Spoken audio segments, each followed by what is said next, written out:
In a landmark session that could have far-reaching implications for American politics and the interpretation of the Constitution, the Supreme Court of the United States has concluded oral arguments in a case that directly challenges former President Donald Trump's eligibility to hold office under the 14th Amendment's Section 3, pertaining to disqualification due to insurrection. This pivotal case, officially titled Donald J. Trump versus Norma Anderson et al., has its origins in a contentious ruling by the Colorado Supreme Court, which, in a narrow 4-3 decision, overturned a lower court's verdict by declaring Trump disqualified from the Colorado ballot due to his involvement in insurrectionary activities.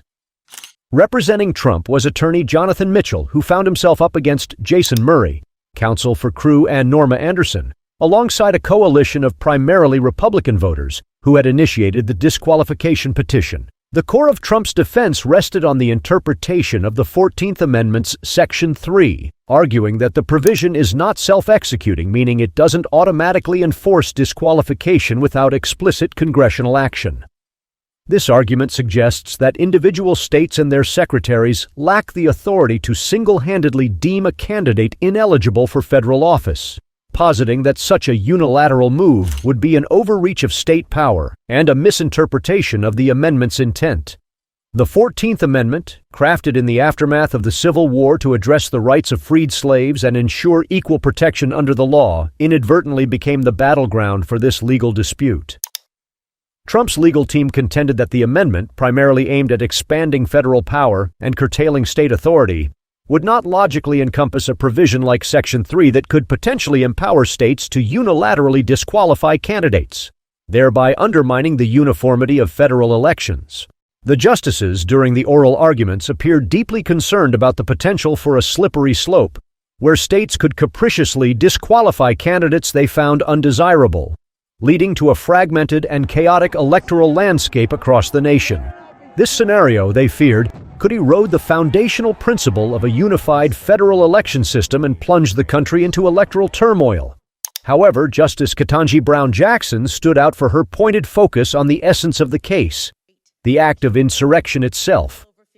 She emphasized the gravity of the allegations against Trump and the clear intent of the 14th Amendment to protect the nation against those who would seek to undermine its democratic institutions. Her line of questioning sought to cut through the legalistic debate and centered the discussion on the fundamental issue at hand: whether the actions of January 6th constituted an insurrection and, by extension, whether those implicated in such actions should be barred from holding public office. The oral arguments laid bare the deep divisions within the court and, by reflection, within American society at large, encapsulating the polarized views on Trump's involvement in the events of January 6th and his subsequent eligibility for office. This case transcends the legal realm, touching on the very core of American democratic principles and the resilience of its institutions in the face of challenges that threaten to undermine them. As the nation waits with bated breath for the Supreme Court's ruling, the broader implications of this case loom large. Beyond the immediate question of Trump's eligibility lies a deeper examination of the safeguards built into the American constitutional framework against threats to its democratic fabric.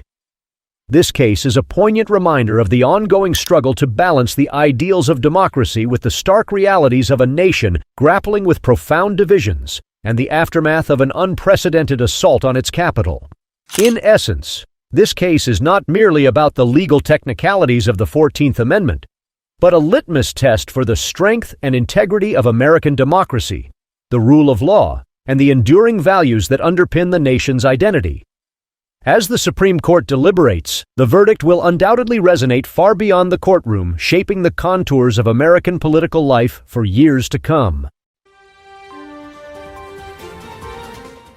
In the latest developments from the courtroom where history and law intertwine, Justice Arthur Engoron, presiding over the New York Attorney General's civil fraud case against former President Donald Trump, has found himself navigating through a legal labyrinth.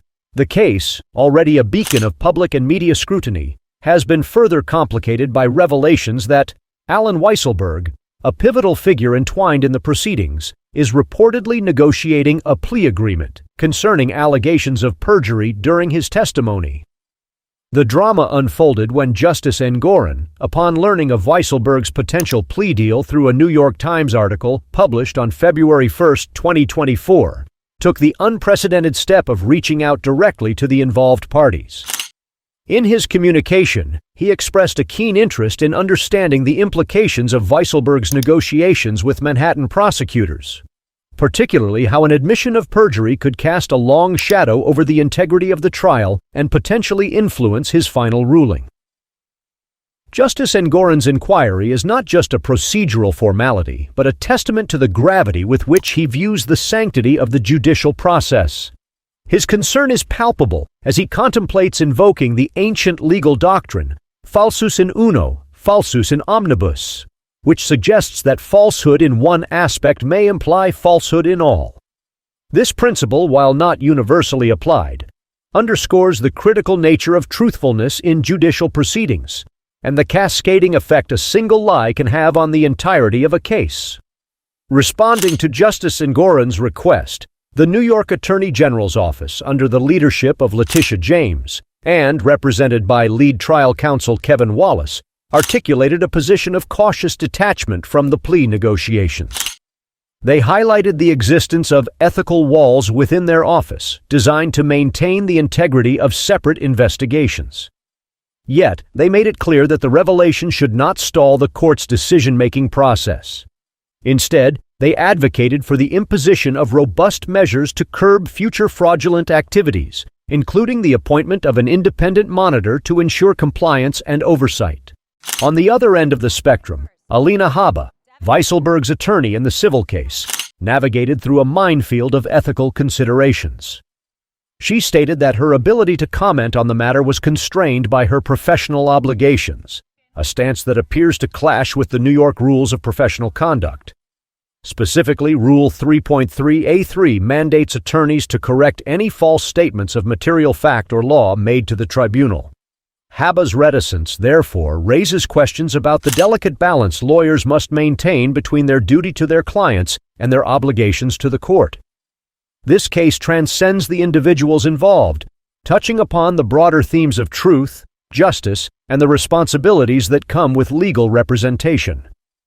As Justice Engoron deliberates on how to weave through the complex tapestry of legal and ethical dilemmas presented before him, the legal community and the public remain engrossed. The decisions made in this courtroom could have far-reaching implications, not just for the parties involved, but for the very principles upon which the legal system rests. With this information, we have come to the give-up of our publication. If you did not follow us yet, please do so and like our video. See you until the next video. Stay curious.